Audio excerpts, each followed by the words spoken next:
mengupas ilmu kejawen, memahami ajaran ilmu sejati.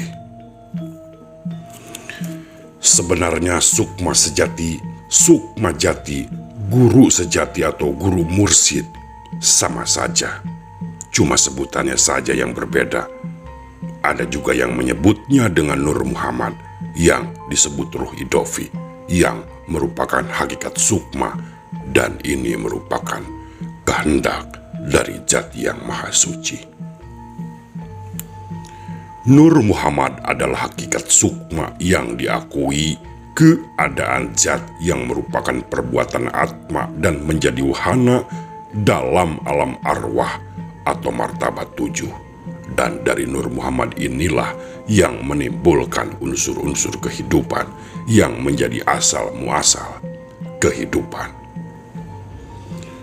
Sukma sejati adanya pada kedalaman pribadi yang dipegang oleh sang pribadi. Melalui proses pengenalan diri sendiri, maka muncullah cermin memalukan yang memberikan kenyataan kesadaran bahwa kotornya diri kita, dan melalui proses selanjutnya, maka kita bisa mulai mencari dan menemukan sang sukma sejati atau ada makna sama saja. Dan dalam proses menemukan yang dibutuhkan adalah totalitas kesadaran keikhlasan, ketulusan, dan kebulatan tekad hanya untuk mencintainya seutuhnya, tanpa ketakutan akan neraka atau keinginan akan sorga yang ada hanya Dia. Kadang ada yang menyamakan antara sukma sejati dengan saudara empat. Ini sesuatu yang berbeda, walaupun asalnya memang dari perbendaharaan saudara empat, tetapi yang sudah disempurnakan atau ditundukkan oleh sang penguasa sukma. Kalau pengisian secara instan mengenai sukma sejati, mungkin ini bukan sukma sejati, tetapi disebut punden sari atau saudara empat. Dan ini adalah tahapan awalnya saja, karena untuk menemukan penguasa sukma atau sukma sejati melalui proses dan halangan yang cukup sulit, apalagi kalau dalam hidup kita masih sering tergoda kehendak jasad. Dan sebetulnya bukan diisi, tetapi dibukakan pintunya melalui cakra-cakra yang berada dalam tubuh kita, sehingga bisa membangkitkan daya alam bawah sadar kita dan memungkinkan diri kita melakukan sesuatu di luar nalar. Kadang ada yang menyamakan antara sukma sejati dengan saudara empat. Ini sesuatu berbeda, walau asalnya memang dari perbendaharaan saudara empat, tetapi yang sudah disempurnakan atau ditundukkan oleh sukma penguasa.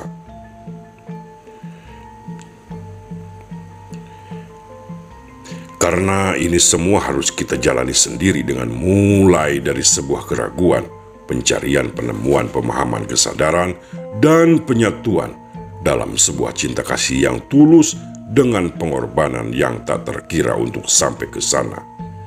Untuk sampai ke pantai dan melihat samudra, untuk melihat di mana semua sungai bermuara, kembali seperti Bima bertemu Dewa Ruci, bagaimana pertama kali kita akan dihadang oleh nafsu 4 perkara.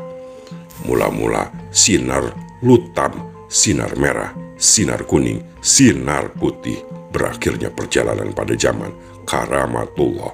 Kelak, waktunya makom ijabah, yakni terkabulnya segala sesuatu, segala apa yang dikehendaki terlaksana karena lenyapnya muddah yang merupakan zat hamba. Tinggallah wajah, yaitu zat Tuhan yang bersifat kekal. Menuju cinta sejati adalah sebuah perjalanan yang penuh pengorbanan. Saat hidup dikuasai rasa, maka nafsu menguasai jiwa, dan kita tidak akan mendapatkan atau menemukan apa-apa. Semuanya hanya semu, tidak abadi dan kekal. Betul sekali bahwa orang tua, anak, istri, dan semua yang kita dengar, lihat, rasa, dan endus semuanya hanyalah pinjaman dan akhirnya toh harus kembali ke asal. Itulah yang dinamakan kesadaran. Jalan bertemu sukma sejati adalah dengan menemukan kesadaran dan membersihkan jiwa, mengendalikan nafsu 4, menembus 3 cahaya akhir. Pertama, ikhlas. Kedua, rela pada hukum kepastian Allah. Ketiga, agar merasa tidak memiliki apa-apa. Keempat, harap berserah diri pada kehendak Allah Ta'ala. Tidak ada yang menyerupainya kecuali Anda tahu tempatnya. Disinilah kadang diperlukan pembimbing, karena kadang banyak yang serupa atau menyerupai tapi bukanlah yang sebenarnya. Dalam kehidupan ini faktor yang sering dilupakan kita sebagai manusia yang kadang mentang-mentang sebagai khalifah atau pemimpin dan merupakan tajari perwujudan dari Sang Sempurna adalah dari mana kita berasal dan bagaimana kita ke asal. Sehingga kadang kita melupakan bahwa kita terdiri dari 2 bagian, yaitu bernama jasad atau raga dan ruh atau jiwa. Dan dalam menempuh hidup dan kehidupan biasanya kita lebih banyak termakan dogma. Ingat, termakan dogma dari sebuah kehidupan yang mengendalikan atau menampilkan baju dari masing-masing, sehingga hakikat atau makna dari dalam baju jarang tersentuh. Bagaimana jasad atau raga adalah sebagai baju dan ruh atau jiwa. Jiwa menemukan raga begitu di dunia. Dahulu di sana tiadalah memerlukan baju atau apapun. Raga memerlukan makanan, minuman, dan kebutuhan lainnya untuk bertahan hidup di dunia. Sedangkan jiwa merindukan tempat yang dahulu di mana tidak memerlukan apapun di alam Adam Makdum. Sebagaimana sebuah raga begitu memerlukan perjuangan untuk bertahan hidup di dunia, sehingga akhirnya kadang berbenturan dengan keinginan ruh yang tidak merindukan apa-apa. Tetapi ruh tanpa raga adalah bukan siapa-siapa, karena keagungan perwujudan Allah tidak akan terlihat. Demi menjaga keseimbangan haruslah kita mempertimbangkan tentang keduanya. Bagaimana begitu kita berwujud sudah berbekal 4 nafsu inti, lawama, amarah, sufiyah, dan mutmainah, yang apabila bicara harusnya adalah kita harus mematikan dalam wacana mematikan nafsu 4 perkara. Mati nafsunya, setiap nafsu akan merasakan maut. Mati ruhnya, maksudnya yang hilang rasa. Mati ilmunya, maksudnya yang mati atau yang berujung imannya. Mati hatinya, maksudnya yang mati ucapan dengan lisannya. Dan yang melandasi hukumnya adalah jalan untuk kesempurnaan pati. Itu adalah hidayatullah yang menandakan tempat yang telah diatur, serta hakikat hidup yang berada pada manusia. Kedudukan pati, petunjuk Allah Ta'ala selamat dalam keadaan jati, maksudnya bijaksana terhadap kesempurnaan Sang Kanparan. Bertemunya pati itu tawakal, maksudnya berserah diri kepada Allah Ta'ala.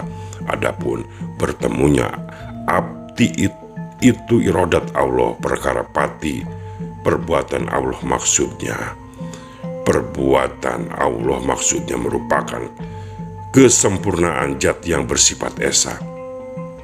Janganlah kita terpaku pada sebuah nama atau sebutan, karena pasti akan menimbulkan perbedaan, bahkan kekacauan, dan berujung kehancuran. Dalam khazanah Jawa disebut sukma sejati dan sajatining sukma. Dalam khazanah Islam disebut ruh idopi atau Nur Muhammad, atau ruh Al-Quds atau ruh suci. Dalam Nasrani disebut Roh Kudus. Dalam Hindu Atma. Dalam perjalanan kenapa disebut guru sejati atau guru mursyid. Adalah pada saat kita mencari sesuatu yang murni atau sejati atau abadi. Bahkan kita harus menyadari bahwa zatnya ada pada sifat kita, dan yang pantas kita jadikan guru adalah hanya itu. bukan yang lain yang sama dengan kita yang akan menjadi tanah lagi, atau bahkan dari bangsa di luar manusia. Dalam kasanah yang berbeda, keberadaan sukma sejati tidak bisa dilepaskan dari asal mula Tuhan menciptakan ruh suci ini dalam bentuk makhluk untuk meneruskan penjahiran yang paling sempurna dalam peringkat alam ketuhanan zat yang maha tinggi. Dan Tuhan mendaki ruh itu turun ke alam panah ini di peringkat paling rendah, yaitu alam ajsam atau alam konkret, yang tujuan utamanya adalah untuk memberi pelajaran kepada ruh suci itu dan untuk mengetahui pengalamannya dalam mencari jalan kembali kepada Tuhan. Dan dalam perjalanan dari tingkat yang paling tinggi sampai ke tingkat paling rendah, ruh suci menempuh berbagai alam atau peringkat, mulai dari alam semula turun ke peringkat akal semesta atau kesatuan atau hakikat Muhammad. Dan ruh suci ini dihantarkan ke tempat yang paling rendah agar ia mencari jalan ke asalnya, yaitu berpadu atau berdampingan dengan Tuhan, seperti ketika ia berada dalam pakaian daging, darah, dan tulang itu. Melalui hati yang ada dalam badan kasar ini, wajar bila ia menanamkan benih rasa kesatuan dan keesaan, dan ia akan berusaha menyuburkan rasa berpadu dan berdampingan dengan Tuhan yang menciptakannya. Dalam bumi hati, ruh suci menambah benih keyakinan yang telah dibekalkan kepadanya oleh Tuhan dari alam maha tinggi, dan benih itu diharapkan menjadi pokok keyakinan yang akan menghasilkan buah-buahan yang rasanya kelak akan membawa ruh itu naik ke tingkat demi tingkat hingga sampai ke hadirat Tuhan. Penciptaan badan agar sukma sejati atau ruh dapat masuk dan menetap di dalamnya, dan setiap ruh mempunyai nama tersendiri, dan Tuhan menyusun ruang-ruang dalam badan dan meletakkan ruh manusia di antara daging dan darah, dan meletakkan ruh suci di tengah hati manusia, suatu ruang yang indah dan halus untuk menyimpan rahasia antara Tuhan dan hambanya. Ruh-ruh itu berdiam berbagai bagian anggota badan dengan tugas masing-masing. Keberadaannya seolah-olah berlaku sebagai pembeli dan penjual bermacam barang yang mendatangkan berbagai hasil perniagaan. Semacam inilah yang mendatangkan bentuk rahmat dan berkat dari Tuhan. Seharusnya manusia mengetahui kebutuhan dalam ruhaninya masing-masing. Seharusnya tidak mengubah apa yang sudah ditetapkan dan ditakdirkan Tuhan kepadanya. Dada adalah tempat bersemayamnya ruh dalam diri setiap insan manusia. Tempat yang berhubungan dengan panca indera ini bertugas mengatur segala hal yang berkaitan dengan masalah syariah. Karena dengan ini Tuhan mengatur keharmonisan alam nyata. Ruh tidak pernah mengingkari perintah Tuhan, tidak mengatakan tindakannya itu sebagai tindakan sendiri, tetapi lebih karena ia mampu bercerai dengan Tuhan. Tuhan memberikan beberapa kelebihan bagi manusia yang memiliki ruhani yang tinggi pula. Pertama, kemampuan melihat bukti-bukti wujud keberadaan Tuhan di dunia yang manifestasikan dalam sifat-sifat Tuhan. Kedua, kemampuan melihat hal yang jamak dalam sesuatu yang tunggal dan sebaliknya di mata orang awam. Ketiga, kemampuan melihat hakikat di balik alam nyata. Dan keempat, perasaan dekat dengan Tuhan. Inilah ganjaran karena keikhlasan dan ketulusan mencintainya dan berbuat semata-mata karena Dia. Namun, ini pun masih berkaitan dengan alam kebendaan. Begitu pula hal-hal yang dianggap luar biasa oleh sebagian orang, seperti berjalan di atas air, terbang di udara, mendengar suara-suara goib, membaca sesuatu yang berada di benak orang lain, dan lain-lain. Ini masih berpijak pada kebendaan atau alam nyata. Hendaknya dalam beramal saleh manusia tidak seperti pedagang yang selalu dalam melakukan sesuatu haruslah ada untungnya, apalagi Ini dengan Tuhan, ruh dalam hati. Hati adalah tempat bergeraknya ruh, dan ilmu mengulas tentang gerak hati disebut ilmu Torikoh. Kerjanya berkaitan dengan 4 nama Allah, sebagaimana dengan 12 nama zat. 4 nama ini tidak berhuruf dan tidak berbunyi, sehingga nama-nama itu tidak dapat diucapkan pada setiap peringkat dari 4 tingkatan yang dilalui oleh ruh. Terdapat 3 buah nama yang berbeda. Dan dengan cara inilah Tuhan dapat memegang hati kekasihnya yang sedang dalam perjalanan cinta menuju kepadanya.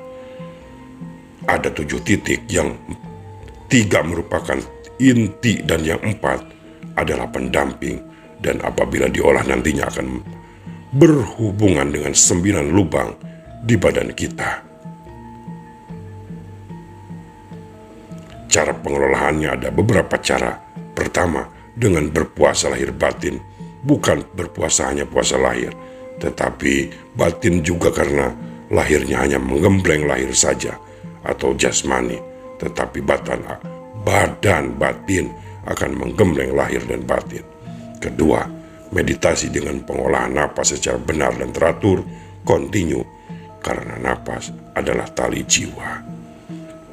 Ketiga, dengan adanya pembukaan titik melalui orang lain yang bisa membukanya, tetapi biasanya ini kurang membuat kita lebih matang dan kurang bisa mengolahnya dengan baik nantinya, karena kendala setelah itu akan banyak. Dalam Islam, kalimat La ilaha illallah itu melahirkan 12 nama Allah. Setiap nama tercantum pada setiap hurufnya yang menyusun kalimat tersebut, dan Allah akan memberikan nama kepada setiap huruf dalam proses kemajuan hati seseorang itu.